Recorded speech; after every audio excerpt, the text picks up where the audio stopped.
আপনি মনোযোগ দিয়ে কানগুলো খরগোশের মতো খাড়া করে যদি কথাগুলো শুনেন, আপনার মনে হবে আপনি এখানে বসে কিয়ামত চোখে লাইভ দেখতেছেন। লাইভ আল্লাহ এমন ভাবে বলেছে, সুবহানাল্লাহ পড়েন। তা আসুন আমরা সরাসরি কিয়ামতকে দেখে আসি। আসলে কিয়ামতটা কেমন বর্ণনা করছেন কে? আল্লাহ। সূরার নাম হচ্ছে সূরাতুল কারিয়া। কি নাম? আওয়াজ করে উত্তর দিতে হবে। সূরার নাম আল কারিয়া। চিৎকার মেরে বলেন সূরার নাম কি? আল কারিয়া। এটা মাক্কি সূরা। কি সূরা? বিশ্বনবীর জীবনের দুইটা পর্ব, একটা মাক্কি পর্ব আর একটা মাদানী পর্ব। এটা মাদানী পর্বে নাজিল হয়নি, এটা নাজিল হয়েছে মাক্কি পর্বে। এই সূরার আয়াত সংখ্যা 11। এটা কোরআনের 101 নম্বর সূরা। এটা আল কুরআন আল কারীমের 30তম পারায় অবস্থিত একটা সূরা। আমাদের অনেকেরই মাশাআল্লাহ মুখস্থ আছে না? ইমাম সাহেব নামাজে প্রায় পড়ে, অনেকেরই মুখস্থ। শুনতে শুনতে কবে যে মুখস্থ হয়েছে আমাদের নিজেরাও জানি না। সুবহানাল্লাহ পড়েন। কোরআনের ভেতরে খালি বরকত, এটার সাথে লাগলেই বরকত, মসজিদে গেলেই বরকত। মনের অজান্তে আমরা এই সূরাকে মুখস্থ করে ফেলেছি। কিন্তু এই সূরার ভেতরে যে আল্লাহ কোরআনের কিয়ামতের এত চমৎকার নকশা এঁকেছেন, এত প্রামাণ্য বর্ণনা দিয়েছেন, এটা আমরা অনেকে জানিই না। আসুন আমরা এই সূরার আলোকে দেখার চেষ্টা করি যে কিয়ামতটা কিরকম হবে। আল্লাহ একটা শব্দকে এই সূরার শুরুতে 3 বার উল্লেখ করে আমাদের দৃষ্টি আকর্ষণ করেছেন।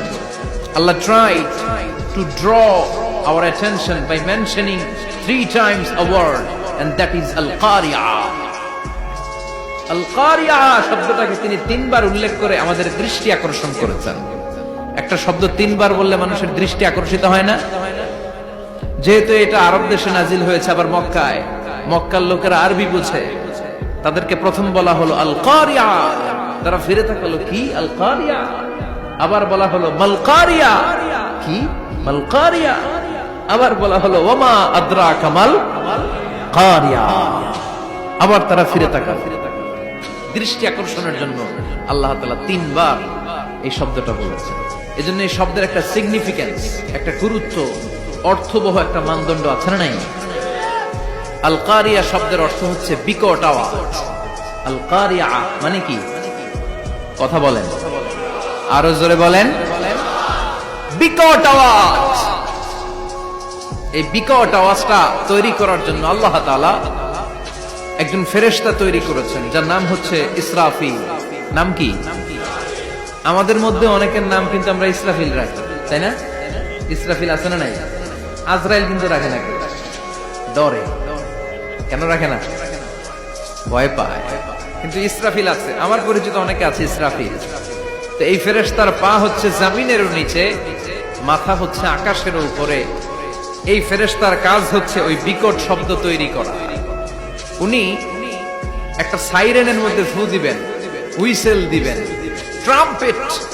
ওই ট্রাম্পিটে, ওই সাইরেনে, ওই হুইসেলে ফু দিলেই শুরু হয়ে যাবে আল কারিয়া। মাল ওমা আদরাকা মাল। এই ফেরেশতার দায়িত্বই হচ্ছে ওই বাঁশির মধ্যে ফু দেয়া। Whistle, siren, trumpet. আরবিতে এটাকে বলা হয় আসসুর। ইদা নুফিখা ফিস সূরি নাফখা ওয়াহিদা। যখন তিনি ওই সিংহে একটা ফু দিবেন, সব লন্ডভন্ড হয়ে যাবে, কিচ্ছু খুঁজে পাওয়া যাবে না। আল্লাহ ওনাকে তৈরি করেছেন শুধু এই হুইসেলের মধ্যে, বাঁশির মধ্যে 3টা ফু দেওয়ার জন্য। কয়টা? উনি সৃষ্টির শুরু থেকেই এই বাঁশিটাকে 2 ঠোঁটের মাঝখানে রেখে আল্লাহর আরশের দিকে তাকিয়ে আছে, and just waiting for the green signal। আল্লাহর পক্ষ থেকে সবুজ সংকেতের অপেক্ষায়। যখনই আল্লাহর অর্ডার করবেন, তখনই শুরু হয়ে যাবে আল কারিয়া। মাল ওমা আদরাকা মাল। সৃষ্টির শুরু থেকেই ইসরাফিল ফেরেশতা বিশাল সিংহাটাকে 2 ঠোঁটের মাঝখানে করে আরশের দিকে তাকিয়ে আছে, কখন আল্লাহ অর্ডার দিবে। অর্ডার দিতে দেরি, ফুৎকার দিতে দেরি নাই, ঠিক কিনা? বিকট আওয়াজ, গগন বিদারী শব্দ, প্রচন্ড একটা সাউন্ড, জাইগান্টিক সাউন্ড। যে আওয়াজ, যে শব্দ কেউ শুনে নাই। শুনছেন? পৃথিবীতে আপনারা কে সবচেয়ে বেশি আওয়াজের কিছু শুনেছেন? সবচেয়ে বেশি আওয়াজ আপনার জীবনে ঘটেছে কোন জায়গায়? কি দেখেছেন যে অনেক আওয়াজ হয় সেখানে? বলেন তো। হ্যাঁ, বজ্রপাত, বজ্রপাতের আওয়াজ আপনি শুনেছেন, বিকট আওয়াজ, তাই না? বজ্রপাতকে আঞ্চলিক ভাষায় আপনারা কি বলেন? হ্যাঁ, ঠেড়া। ঠেড়া অনেক জায়গাতেই বলে ঠেড়া। নোয়াখালীতে বলে ঠেড়া হচ্ছে, হাতের উপরে আল্লাহ ঠেড়া হচ্ছে, আছে না নাই? তো এই যে ঠেড়া, বজ্রপাত, ইংরেজিতে বলে থান্ডার, আসলে এটার আওয়াজ বড় ভয়ঙ্কর, প্রচন্ড আওয়াজ। আচ্ছা, আর আপনি বলেছেন কি, গাড়ির চাকা যদি পাংচার হয়, হ্যাঁ এটা তো আওয়াজ হতে পারে। আমরা মাঝে মাঝে রাস্তায় চড়ি, আমরা দেখি ট্রাকের চাকা যখন পাংচার হয় আমরা লাফ দিয়ে উঠি, বিকট আওয়াজ হয়, ভয় পেয়ে যায়, এতে দুর্ঘটনাও ঘটে, ঠিক কিনা? আচ্ছা, এক নম্বরে পেলাম ঠেড়া, বজ্রপাত, দুই নম্বরে পেলাম ট্রাকের টায়ার পাংচার হলে। আর কে কি আওয়াজ শুনেছেন জীবনে? ভয়ঙ্কর আওয়াজ। কি করলে ভয়ঙ্কর আওয়াজ হয় বলেন? হ্যাঁ, কি করলে? ও ট্রান্সফরমার, ইলেকট্রিক্যাল ট্রান্সফরমার যদি ব্রাস্ট হয়ে যায় আওয়াজ আছে না নাই? পাওয়া গেল আরেকটা। আর কি আওয়াজ আছে? ককটেল মারলে, গ্রেনেড হামলা, বোমা মারলে, সিলিন্ডার ব্রাস্ট হইলে। আর আছে? হ্যাঁ, হাই স্কুলে দপ্তরে যখন ঘন্টার মধ্যে বেল বাজায় আওয়াজ আছে না নাই? হাতুড়ি দিয়ে লোহার মধ্যে বাড়ি মারলে আওয়াজ আছে না নাই? এগুলো হচ্ছে আমাদের ক্যাপাসিটিতে, হিউম্যান ক্যাপাসিটিতে আমাদের দেখা সবচেয়ে বড় আওয়াজ। কিয়ামতের দিন যে হবে আল কারিয়া, এই আল কারিয়ার আওয়াজ কি এই আওয়াজগুলোর মতো? চিল্লায় বলেন, এই আওয়াজের মতো?